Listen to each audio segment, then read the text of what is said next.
Құрметті көрермен қауым, сәлеметсіздер ме? Зайраттап келдік.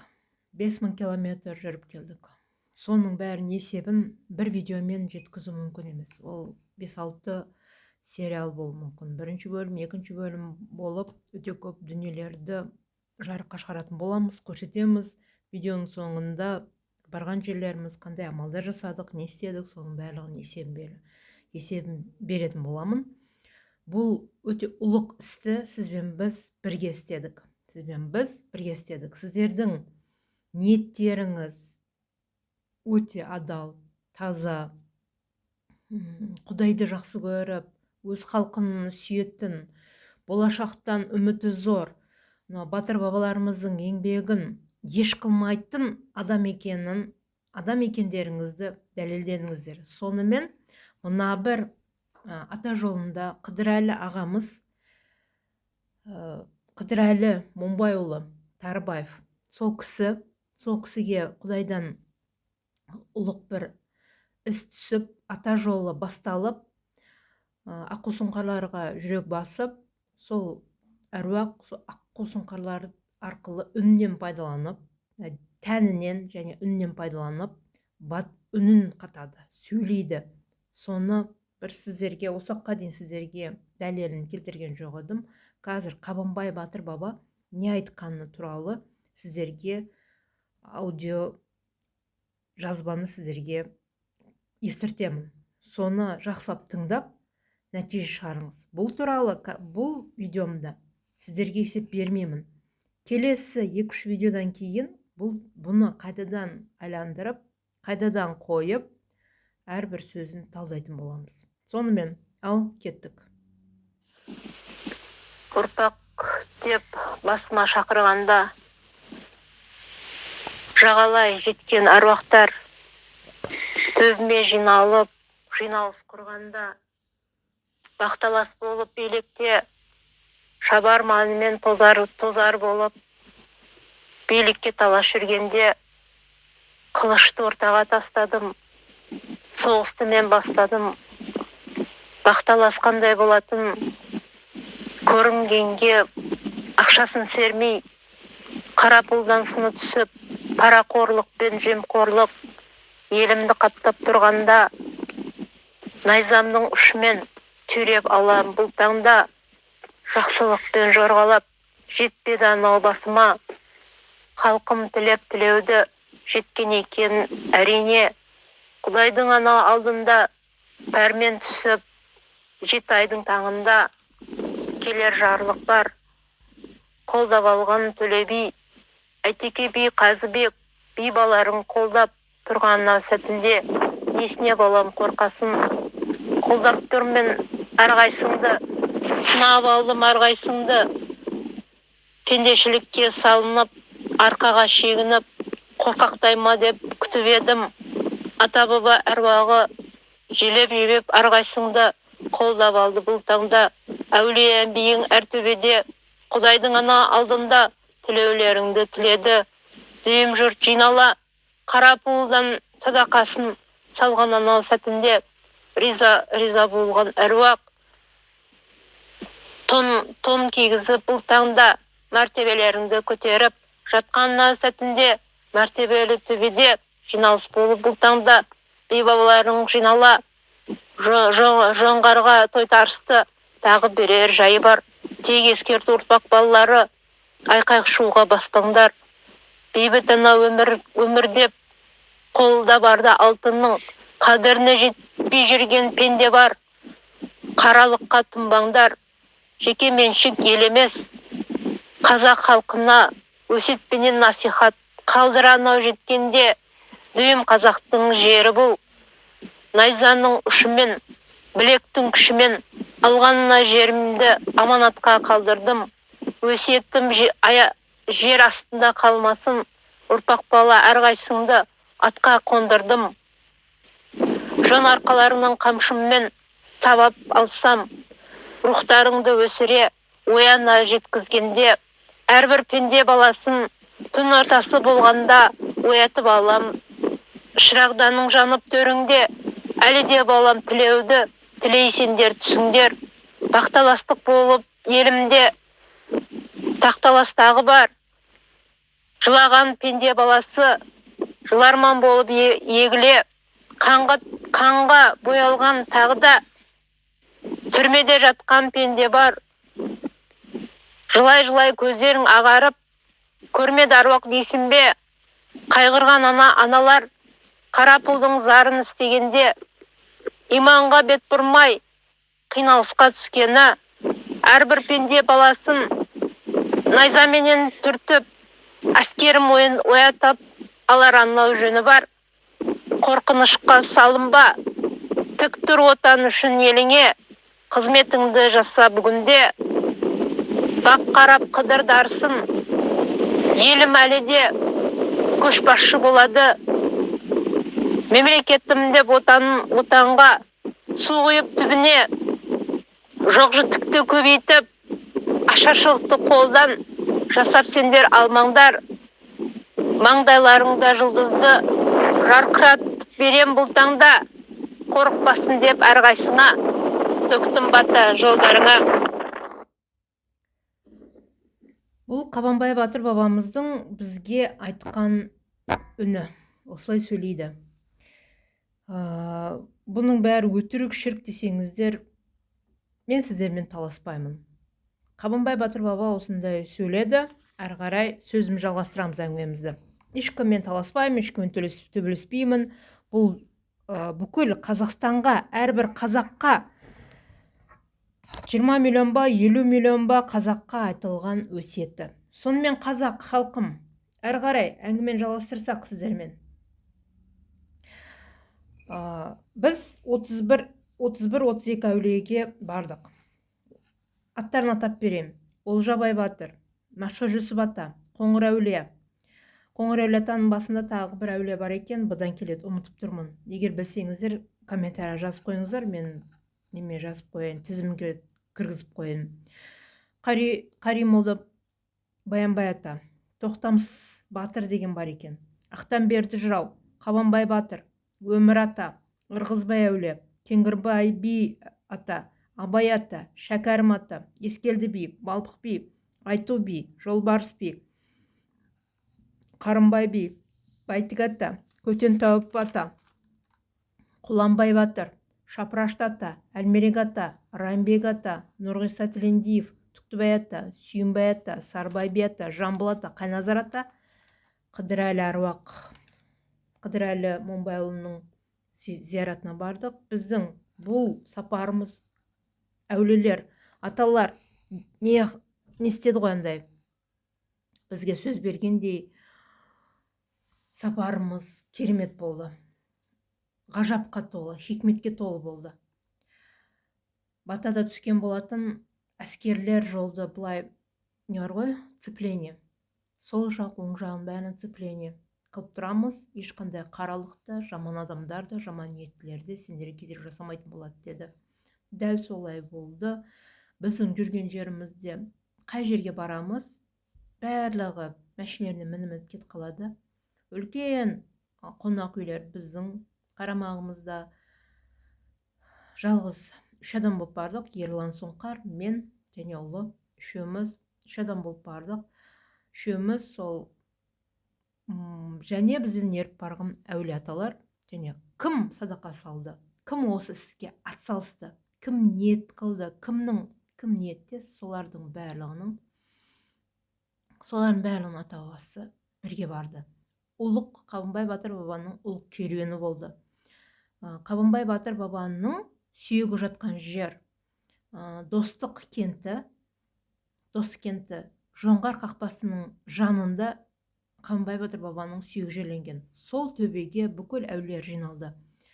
Маған аян келген бойынша Абылайхан ата осы іс-шараны, осы жұмысты, іс-шараны ұйымдастырған екен.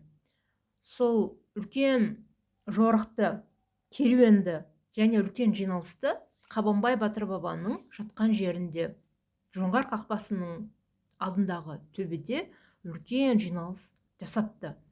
Біз керуенге аттандық, қай әулиеге бардық, қай қорымға бардық, сіздердің ата бабаңыз, садақа салушылардың ата бабасы еріп барды, менің ата бабам еріп барды, Ерланның ата бабасы еріп барды, түйеге, біреулер атқа, біреулер жаяу мінгесіп барып, сол жерде өте үлкен жаңа батыда естіңіздер, басында ата Қабанбай Батыр баба айтты, жағалай жеткен аруақтар, ата аруағың келді, жағалы, мәртебелі аруақтар, әулие билер Қабанбай Батыр бабаның несінде кесенесінің алдына жиналып, бүкіл ел аруақтар жиналыс жасап, қазақтың тағдыры қандай болатыны туралы жиналыс жасады. Сол жерде өте үлкен жұмыс атқарылды. Мал құрбандық шалынды, бәрін есебі беріледі. Бұдан кейінгі видеоларда соның есебі беріледі. Мынау бірінші Машқа Жүсіп атаға бардық. Бірінші Олжабай Батыр бабаға бардық. Олжабай Батыр бабаға барғанымыз бірінші рет баруым. Бұл сапар Абылайхан атамыздың бастауымен болды дедім ғой. Сол Абылайхан атамыздың бұрын бастаған ісі біздің ісімізге, мысалға біз мынау Көкшетау мен Астананың ортасында Абылайхан атаның жатқан жері табылды ғой. Сол жерге жиі барып тұрамыз, жылына 2 рет барамыз біз. Ерланмен болсын, халықпен болсын, әйтеуір жылына 1 рет 2 рет барып тұрамыз. Үйде Тектұрмас ата ордасында шырақ жағып бата аламыз. Сол кезде Абылайхан ата мен басыма келіп кет дейді. Барған кезде бізге тапсырмалар береді. Сол тапсырмаларды орындап жатқан кезде осы Қабанбай Батыр баба мен басыма келіп кет деген болатым. Сол Ерлан Сұңқар жұмысынан егер демалыс уақыты келген кезде әр уақытта бізбен санасады. Қай уақытта бұлар жете алады, қаражат қай уақытта жиналады және барлығы есептелінеді деп барғанша келгенше бізді қолдады. Небір хикметтерді ары қарай айтып беретін боламын. Сөйтіп өте ғажап дүниелер басымыздан өте көп адамдармен сұхбаттастық, кездестік, таныстық.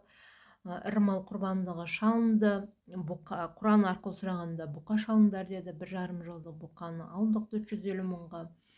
Сөйтіп ол жаққа барған кезде өздігінен барлығы бола берді. Ерлан мына жақтан Астанадан тұрып өте көп адам бұған салысты. Телефон нөмірлерін беріп, керекті адамдармен таныстырып, олар ан жақта сол Семей Жоңғар қақпасында Достық кентінің адамдары бүкіл нелерін бәрін ұйымдастырып берді. 2 сағаттың ішінде шалып, еттің бәрін сол жерге таратып, сөйтіп үлкен шаруаны бітіріп, бұл әрбір әулиен арылған кезде бұл Абылайхан атаның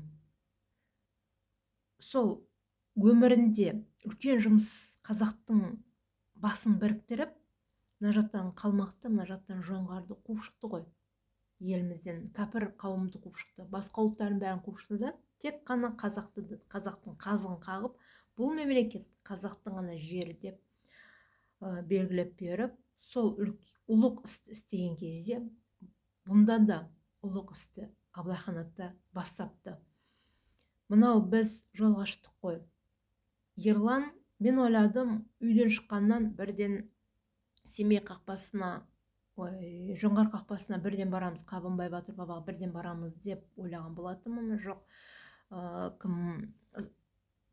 Ерлан сол бастан 5-6 ай бойы, 1 жыл бойы дайындалдық қой біз. Сол Құран арқылы сұрап, қай аруақтың басына барамыз, не істейміз, не қоямыз, қай жерде қанша мал шалынады, қай жерде не істейміз деп солардың бәрін сұрастыра, аруақтарымен ақылдаса отырып, мынау жаңа оқып кеттім ғой, сол әулиенің басына барып, барлығының басына барып, бір қалаға бардық па, бір қой құрбандық шалып отырдық. Машқа Жүсіп атаның басына бардық па, хикметпен қой құрбанын шалып алдық. Сосын Қоңырәлі атаға бар, екінші қала Қоңырәлі ата. Қоңырәлі атаның басына барған кезде бір қой құрбанын шалдық. Ары қарай, ал Қабанбай Батыр баба барған кезде ірі мал құрбанын шалдық. ең соңғысында Каримолда Баянбаят емес, қай шалдық неде Ескелді би бабада Шапрашты атаның құрметіне және сол Талдықорғанда жатқан әулиелердің құрметіне бір құрбан шалынды. Сосын тағы Әлмерек атаның басында сол жердегі әулиелер және Қыдырәлі ағамыздың құрметіне бір қой құрбаны шалынды. Сөйтіп ісіміз алға басып отырды. Аруақтардың басы көтерілген. Сол құрбан шалынған кезде мынадай баталар нақты шығып отырды. Бұдан кейін де қандай бата алдық, солардың барлығын сіздерге жариялап отырамыз. Сөйтіп сіздің ата бабаңыз көшке ілесіп керуенмен Қабанбай Батыр бабаның басында жиналысқа қатысты, сапқа тұрды. Сіз білмесеңіз, болашақта сіздің ісіңіз алға басады, жұмысыңыз ілгері болып жатады, көңіліңізге хоштық кіреді, солай ісіңіз алға басады. Енді айтайын дегенім, Машғұр Жүсіп атаға бардық. Машғұр Жүсіп атаға барған кезде қандай мәселелер көтерілді? Мынау былтыр аян түс көрген болатынмын ғой. Машғұр Жүсіп атаның басына бардық. Одан кейін келгеннен кейін 3 күн қатарынан қытайлықтар туралы түс көрсеткен болатын. Соны дүйім жұртқа айтып шыққан кезде 60 000 просмотр болды. Бірақ бірде-бір адам ол түсті жормады. Бәрі де мені қарғап, аузыңа жылан жұмыртқаласын, түс түлкінің боғы мүмкін емес деген сөздер айтты. Бірақ бірде-бір есті адам ол түсті жорған жоқ. Сонда Машғұр Жүсіп атаға барып, мен өзімде дұрыс жори алған жоқпын. Сонда да тәуекел етіп 3 жылқы малын шаласын деген бұйрық алдық. Халық болып, сіз бен біз болып жиналып 3 жылқы малын шалдық. Сіз өзіңіз куәсіз, барлығын есебін беріп, видеоға түсіріп, бәрін жасадық. Енді ол не үшін шалынды деген кезде мен ойладым, енді біздер келте ойлаймыз, ал Құдай мен әруақтың есебі басқада екен. Сол тірілер Құдайдан кешірім, қазақ ұлты Құдайдан кешірім алу үшін тәубеге таяну малы болыпты. Сөйтіп 3 жылқы малы қабыл болып, қазақтың тәубесі қабыл болыпты. Ол тәубе не үшін тәубеге таяндық? Мынау ысырап деді. Обал көп, ысырап көп. Мысалға мектепте ысырап көп. Кішкентай 1-ші сыныптың балаларына тамақ береді, ол желінбейтін тамақтар істелінеді де, бұлардың бәрі қоқысқа кетеді. Мейлі ғой малға, қаланың ішінде мал қайдан табады? Сөйтіп бәрі ысырапқа кетіп жатыр. Кафе ресторандарда арақ қойылады дастарханға, ол арақ қойылған дастархан арам саналады. Ол да ысырап, обал, тамақ обал болып жатыр. Сосын ауылды жерде айтпаймын, қалалы жерде қоқысқа нанды тастайды. Мен де жас кезімде нанды қалада тұрғанда қайда жіберерін білмей қоқысқа тастаған күндерім болды. Сол үшін мен Құдайдан кешірім сұрадым.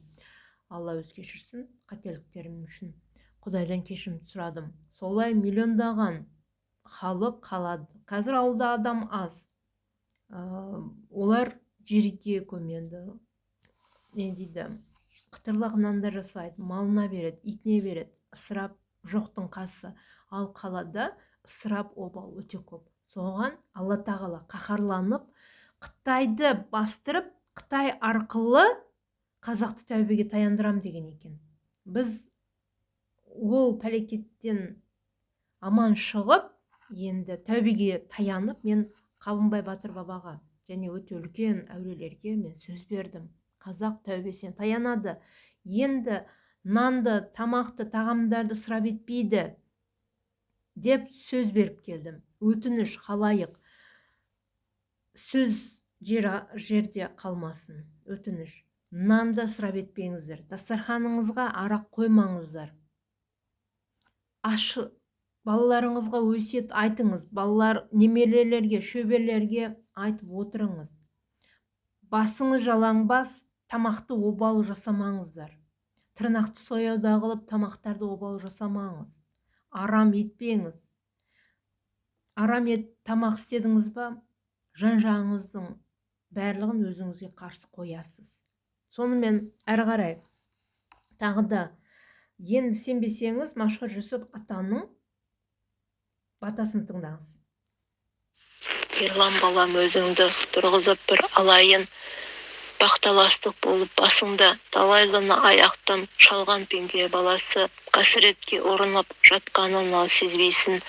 Айша бибі анаңның ақ туын қазғоттың төріне ілгіштеп қара нанға зар болған пенде ана балалары бүгінгі анау таңында маңғазданып жүре нанды басып обалы ұрып жатқанын есіне бір саларсың. Ұрпақ бала қасіретін шегіп жүрген шағында жақсылықтан үмітін үзер болсын. Бұл таңда обал менен сауапты айыра алмай, бұл таңда қиналысқа түскен халқыма не уәжімді айтайын, халқыма жеткізерсің. Бұл таңда ақ пен ана қарасын теңестіріп бір аларсың. Бақ қонсын десе басына, тәубесіне таянсын. Алладан келер үкім бар. Қытай шүршітің мен жоңғарың қалмағың тағы бар.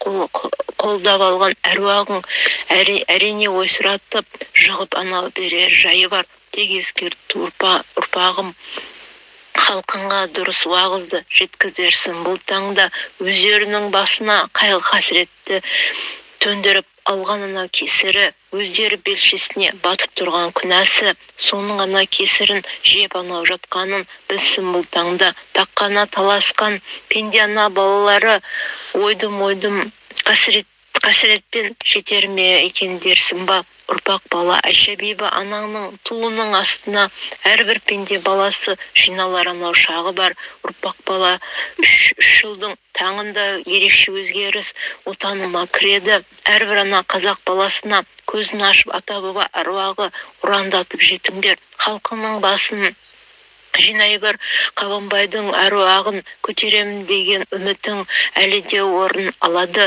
Жақсылыққа жалғасып, ұрпақ бала қуанышпен ораласың еліңе. Ерекше мынау қасиет бойларыңа дарып бір, өжеттілік пен қайсарлық салып өтер жайым бар. Қарасайдай бабаңда, Ағынтай бабаң басында барған сәтінде ерекше қолдау түскен. Нұрланып бойларың жеткен анау шағында әлі де балам жасырын тұрғанына қаралықты ібілістің тұсауынан кесіп алып тастадым. Ұрпақ бала, өзіңе жақсылықты тіледім деп төктім баты. Енді Ерлан балам, өзіңді тұрғызып бір. ал мынау менікі, маған берген батасы. Сасқан үйрек артымен жүзеді деп Жоқ, бұл жалпы. алаңғасар ұрпағым, қара жамылған қыздарым, қарайлап артқа қарамай, тарих пен шежірені шетке сырып тастап, қаралықты жамыла, баба түкті шашты әзіз, бабан күтіп жатқанда, сыр бойындағы әулелер қолдап анау тұрғанда, Машһүр Жүсіп атаң болып, қайғырған анау пенде балалары, басым анау жеткенде, талайлы әрқайсының мұң мұқтажына қол ұшымды бергенде, ұмытып кеткен әрқайсысы жоқ жітікке көз назарым салғанда, ұрпақ балаларым деп өздеріңді қаралықтарыңды сыла бір, қара жерге кетсін деп, аян түсті саламын, жортып сендер алыңдар, бастарыңа бақты қондыра, Қазақстаным деп жүректерің лүпілдеген соғысын естіп жеттім. Бұл таңда ұрпақ бала жылама, көз жасыңды сүртемін, аруақ аналарды тілеуіңді тілеп тұрған шағында, Машһүр Жүсіп атаң болып, қолдауыма бір алармын, жақсылықты төсермін. Тек ескерту басыма келген анау сәтінде, алты құлаш ақмата жауып сендер өтіңдер. Әрбір атқан таңында Алладан медет тілей, жетім ана жесірге қол ұшыңды бере жүр. Ұрпақ бала қайғырған пенде ана баласының көз жасын сүртеп, тілеуін тілеп жеткенде, мен үкіметтің ісі де оңдырмайла тұрғанын аруақ білмеді демессің. Батыр бабаларың қолдау салып, көш болып арттарынан ілесе келген мынау шағыңда. Қолдап алдым әрқайсыңды, ұрпақ бала тұсауыңды, шешемін бұл таңда, сұрақтарыңа жауапты, үш айдың ана таңында күтіңдер. Арттан ау қалады, әрбір бәле жапқан бәлесі, ұрпақ бала қолдауыма ерекшелеп алғанда, халқыңа сенде жеткізерсін. Маңдайына жазылғанды көрер анау таңында, тек тұрмастай атаңның ақ орданың астына, талайлы халық келіп ем-шипаға малына кетер анау жайы бар. Ұрпақ бала беліңді бекем сендер буыңдар, қызметін халықтың етіп ұрпақ баласы жоғары деңгейге көтеріліп анау жатқаның сезбейсің ғой әрине. Мақтанға тұтып өздеріңді теріс бағытқа кетіп қалмаңдар. Ібіліс деген пәлекет аңдулы әрбір қадамың жақсылыққа болыспаймын деп анау кіжінеп жүргенін есіңе бір салып кетейін. Ұрпақ бала әлі де қорғанға бір салармын. Жоқпын мен демесін, бармын деп айтарсың.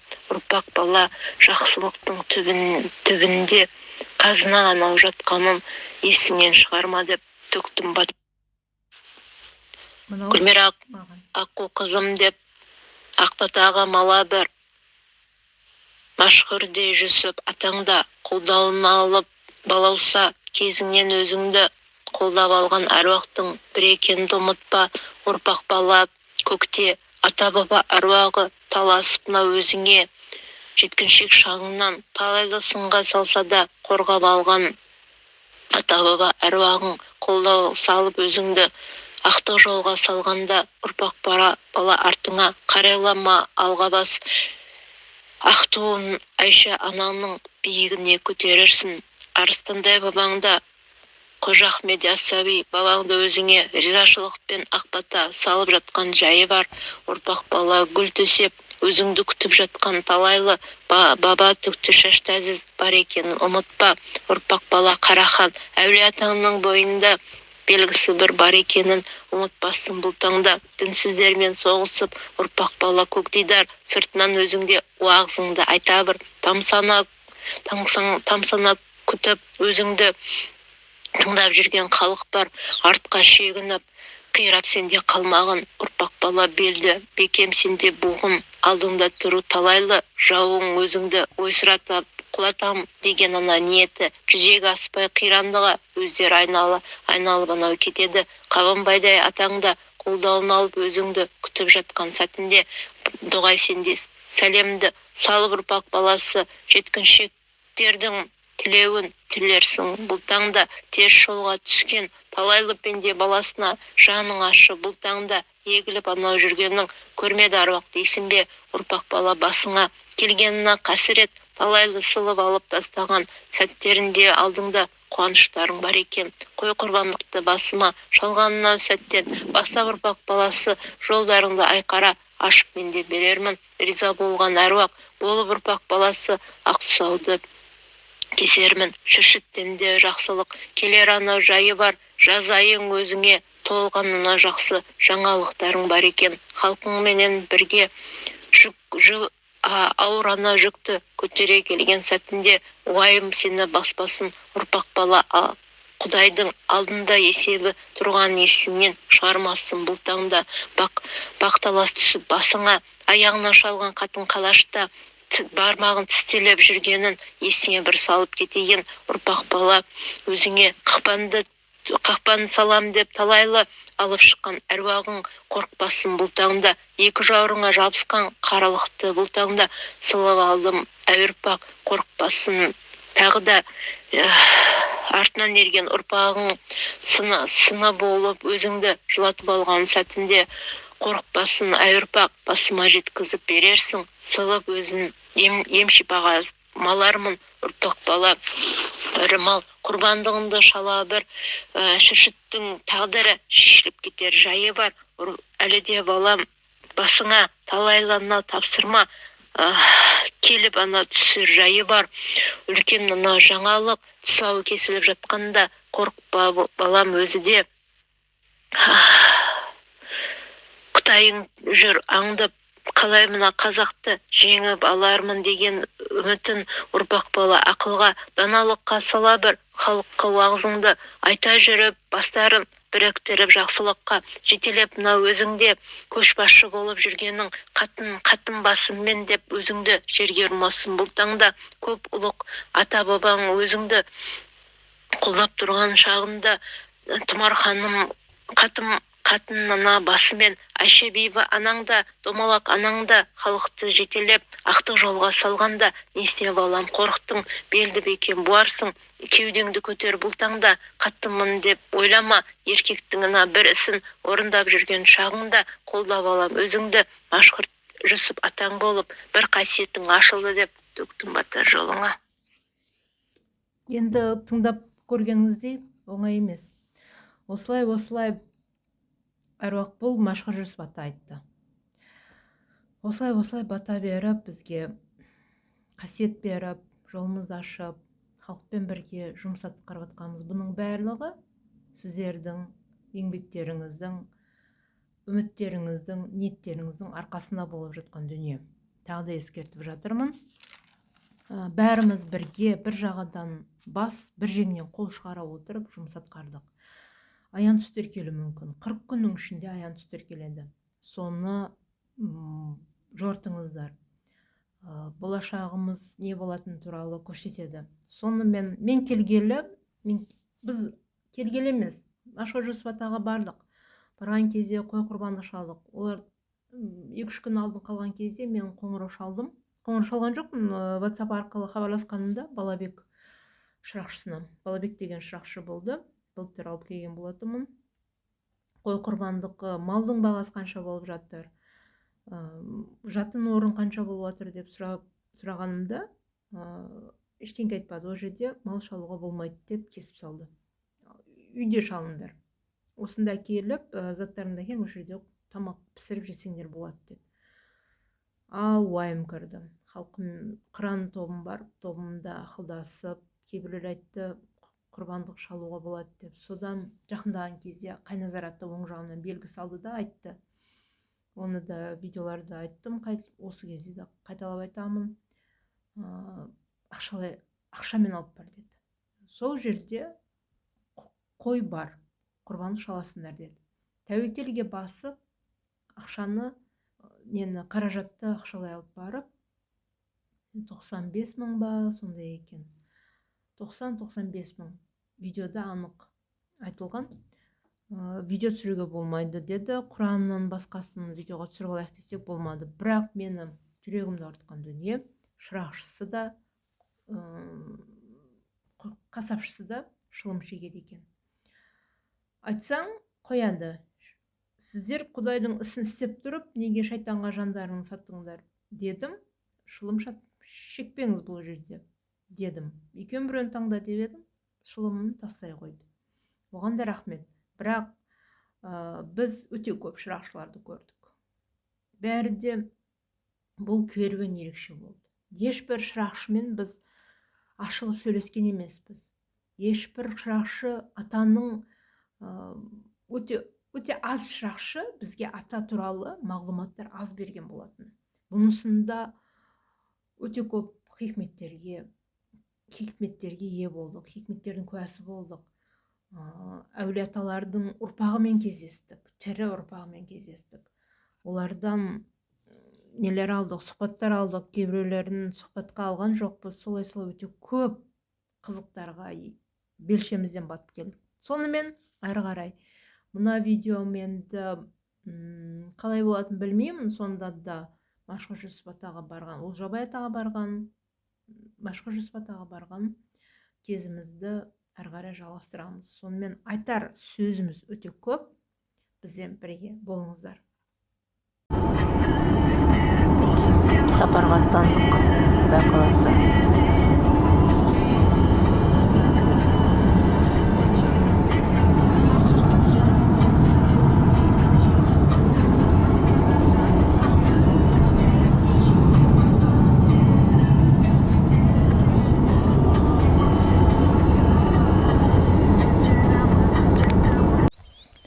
Құрметті қазағым, елім, жерім деген ұлтжандылар, зияратымызды бастап жібердік.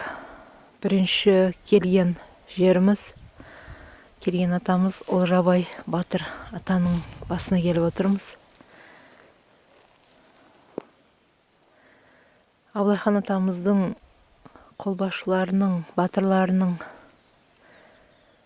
бірі екен. Бастан бастап қарап көрейік. Менің бірінші рет келуім. Осы қорымда 10 сан орта жүзге ұран болған Олжабай Батыр Толыбайұлы жерленген. Олжабай есен болса ел аман деген атаққа ие. Атажау жоңғар басқыншыларын және 1756 жылы Шүршіт әскерлерін талқандауға қатысқан қазақ хандығының даңқты қолбасшысы. 1709 жылы өмірге келіп, 1783 жылы қайтыс болған болса, 70-тен аса өмір сүрген екен. Руы Сүйіндік Айдабол.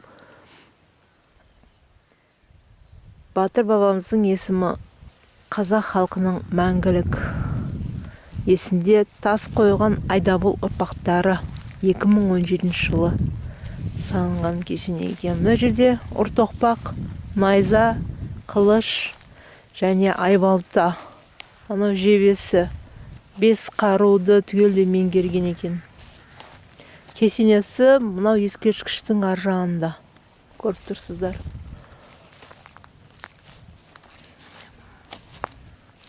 Бұл кешеннің авторы мәдениет саласының үздігі Қазақстан суретшілер одағының мүшесі мүсінші Бота Қабыкен ұлы Машрапов. Айдабол би ұрпағы дейді. Олжабай орта жүзде ту ұстаған балапан тұйғын құстай қоныстанған, қолының қоспасынан оқ тисе де ту ұстаған жерінен жылыспаған. Сақау ақын дейді. Ту ұстаған жерінен жылыспаған дейді. Туды биг ұстаған екен. Қанды жорық Олжабай болат тіреу ордамай, қолды бастап тез аттан, ту көтеріп үш жақтан, еркіндігін шабақта, нөсерді төгіп садақтан, болат қару тарланым, арыстандай арланым, сен тіреде құламас сары ала туы орданың. Бұхар жырау. Бұхар жырау атамен тығыз байланыста өмір сүрген екен. Қазір құран бағыштап, ары қарай сапарымызды жалғастырамыз.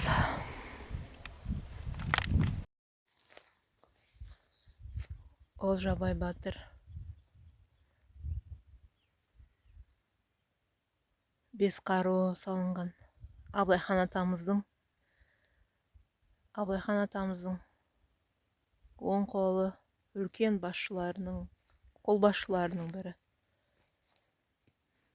Машқар Жүсіп атаға кімге қалай екен білмеймін. Былтыр келген кезде біздің ішімізді ауыртып, іш өтіп, солай тазаланған болатымыз. Ал бұнысында құстырды ата. Жанымыз шығарып, сығып алды бізді. Менің асқазаным ауырып жүрген соңғы кезде. Кеудемді көтере алмай жүргем. Құдайға шүкір, бәрі жақсы тазалап алды. Басым сынып ауырып. Сонда да 2 реттен жарты сағат ұйықтап тұрдым. Жақсы болып қалдым. Ал халайық, келіңіздер. Тәуетіңіздер, күшті тазаланасыздар. Қазағым, елім, жұртым, Машқар Жүсіп ата жатқан жерге келдік. Айналайын қазағым. Бірінші қой құрбандық шалып аламыз. Сосын барып басқа әрекет жасаймыз. Қазір дәрет келіп түстік, дәрет алдық. Енді қой құрбандық шаламыз. Қой құрбандық. Балабек деген шырақшының телефон нөмірін былтыр келгенде алып алған болатынмын. Сол кісіге хабарласып, малдың бағасы қанша, жатын орын қанша деп сұрағанымда, мал шалмайсыңдар, басқа жерден шалып келіңдер деп солай деген. Жатын орын 6 мың теңгеден қосыл деді. жеке меншік, сол жерге барып қонасыңдар деді. Енді айналайын қазағым, не айтпақпын, Қайназаратта белгі салып, ана қой шалатын жеріміз, қазір барамыз. Сөзімді айтып алайын. Қой құрбандық басында шалайық па, жоқ үйден шалып шалайық па, Машһүр Жүсіп атаның құрметіне халық болып, және сапарымыз сәтті болсын деген ниетпен шаламыз деп, Төле би баба да сол батада айтқан, жолдың алдынан бір қой құрбан шалып алыңдар деген. Соны Машһүр тағы да басқа хабар келді. Машһүр Жүсіп атаның басына шалыңдар деді. Сөйтіп Балабекке хабарласып едім. Балабек айтты, шырақшысы неде үйден шалып келіңдер, немесе басқа ауылдан шалып келіңдер, жақын маңда ауылдан. Сосын содан талас тартыс, үйттік бүйттік, не істейміз деп, содан үйде шалмайсыңдар деп Қайназаратты оң жақтан белгі беріп, қуантырып, басында шаласыңдар, ақшаңды басына апарыңдар, ақшалай алып барыңдар, басына шаласыңдар деді. Енді қараңыз, Құдайға шүкір, белгіні нақталғаннан кейін мынандай бір жағдай болып тұр. Қой бар, құрбандық шалынып жатыр. Қазір құрбандық шаламыз. Сіздің аяғыңыз жетпеген, сіздің арманыңыз орындалып жатыр. Сіздің садақаңыз, сіздің ниетіңіз, сіздің арман тілектеріңіз жетті. Қазір бүгін сонымен қалайық, құрбандық малдың қожайыны болған жігіт видео түсіруге болмайды деді. Құранды видео түсіре алмадық. Сонымен қалайық, сіздердің атыңыздан бүкіл халық болып жиналған садақаға Машһүр Жүсіп атаның құрметіне және Қабанбай Батыр бабамыздың үлкен керуенінің құрметіне сапарымыз сәтті болсын деп ниеттеніп,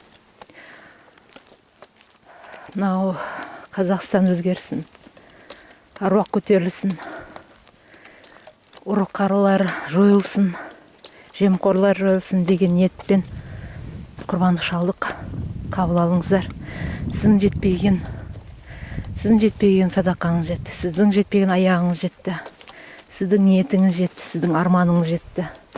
Қабыл алыңыздар. Қалайық. Аллаға шүкір, сіздердің арқаларыңызда осы жұмыстардың барлығы жұмыла көтерген, жүк жеңіл деген. Міне, сіздердің арқаларыңызда осы үлкен жұмыстар атқарылып жатыр, үлкен амалдар. Бұл Құдайға ұнайды, аруақтарға ұнайтын іс-шаралар. Осындай амалдармен ғана біз жетістіктер жетеміз, Құдай қаласа. Бар нәрсенің өзінің уақыты бар. Былтыр шілде айында келдік, енді былтыр сол жылқы малын шалдық. Машһүр Жүсіп ата ұрандатқаннан кейін соның нәтижесін бүгін бата арқылы, ақпарат арқылы алып, оны да жариялайтын боламыз. Айналайын қазағым, арамдық кетіп, адалдық кірсінші біздің елімізге. Масондық жүйе құлап, әрбір қазақ адал, бақытты, момын, сабырлы мұсылман болып өсіп, өніп, балдарымыз салиқалы болып, маңдайы тасқа емес, сәждеге тиетін ұрпақ болып өсіп жетілсін деп тілеп келдік. Әр арман тілегіміз Құдайдың алдында қабыл болып, үкіметіміз өркениетті болып, салиқалы емес, мұсылман мемлекеті болып өсіп өнсін. Жаман ағымдар жойылып кетсін. Билік басындағы жемқорлар бәрі ін-інге тығылып жоқ болсын. Адалдардың, әділдердің, халқын сүйетін, жақсы көретін, отан сүйетіндердің асығы алшынан түсіп, солар елді басқаратын болсын. Қалайық. Соларға жол ашып берейік. Жемқорлардың жол ашық болды ғой, енді болды, жеп тойды ғой. Құрсын, жер бетінен құрсын оңбағандар. Қой дегенде қоймады ма, қор болғанды қоятын жағдай келсін. Халқым көтерілсін, елім көтерілсін. Көтеріліспен болса да, басқамен болса да, жойайық бұл оңбағандарды. Ал ары қарай Құран бағыштап тәуетеміз.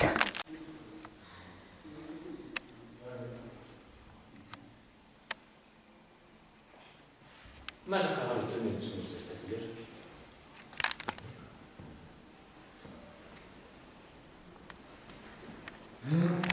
Сонда қағидаларды жасаған, бірақ бұған пысқырып қарап жатқан, оқып жатқан, есін жиып жатқан ешкім де жоқ. Атаға келгенде күн ыстық болды. Сосын мен ауырып, шынымды айтайын, ойбайлап жатқан кезде не істедім білесіздер ма?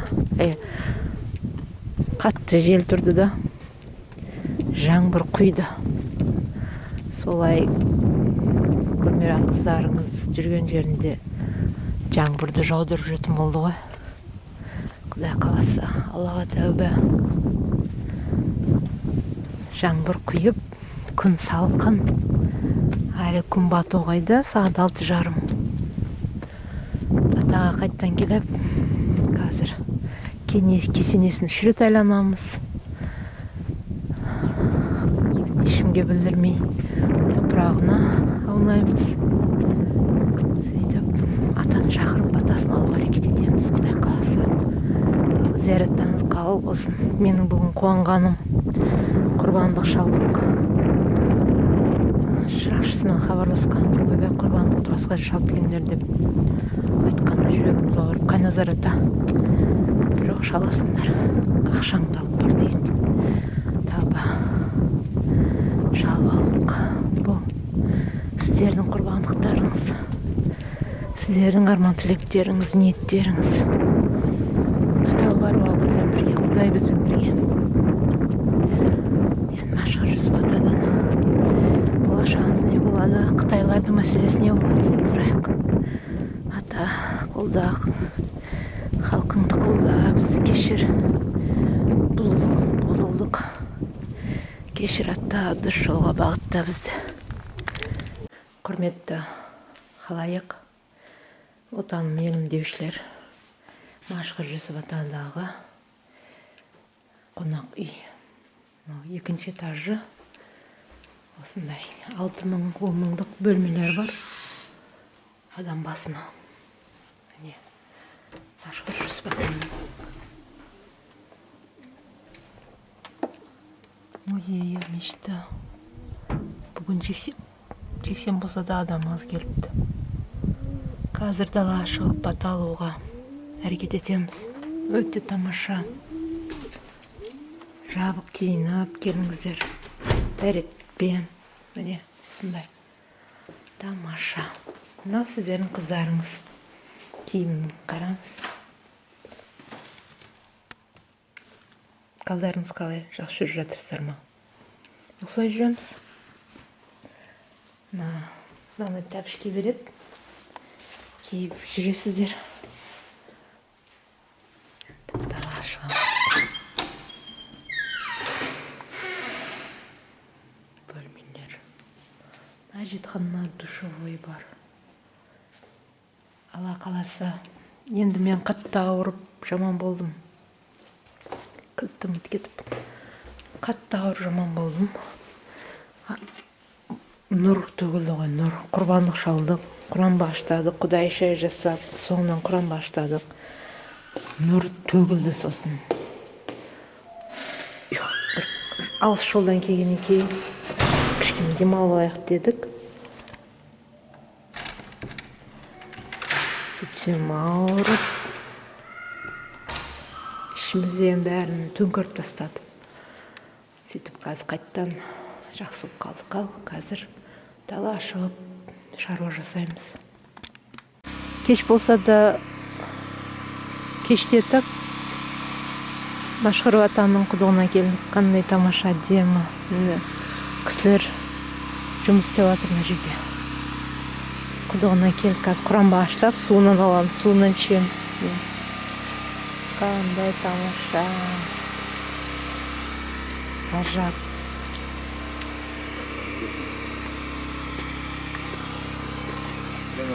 Иә, Құран оқимын.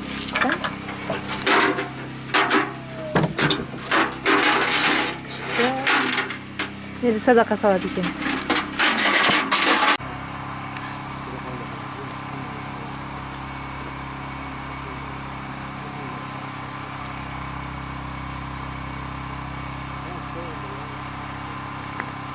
Машхур Жүсіп ата акшам убакыты келди. Машхур Жүсіп атанын басы. Ой, көрүнбөйт экен алыста. Жарыктарын жаркыратып жакып коюпту.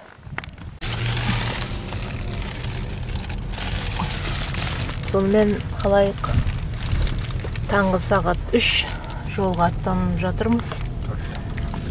Иә, сағат 4. Машхур Жүсіп атадан кетіп бара жатырмыз. Ремень тағып алайын, сосын ары қарай жалғастырамыз өзімізді. Қарап тұрғанда күн бұлтты. Біз жолға шығардан алдын аталар айтқан болатын, хикметпен барып келесіңдер деп. Күн қоңыр салқын, жаңбырлы. Күн ыстық емес. Біз келген кезде қапырық болған. Күн қапырық, ыстық болып, терлеп. Солай құрбан шалдық, нұр түсті, тазаландық, сосын жаңбыр құйды. Көріп тұрғанда міне күн бұлтты, жаңбыр жауып тұр. Бұл хикмет емейне. Сосын Машхур Жүсіп атаның гостиницасы қонақ үйі 2-ші этаж түгелде біздікі болды. Өзіміз ғана, әйтпесе администратор айтқан, сенбі-жексенбі күн адам көп болады, бүгін адам жоқ деп сөйтті. Соған қарағанда Машхур Жүсіп ата ешкімді келтірмеген, тек қана бізге ғана жағдай жасап берді. Сол жолға шықтық, енді баратын жеріміз Қоңыр әулие ата. Сол жақтағы әулиелерге кіріп шығамыз.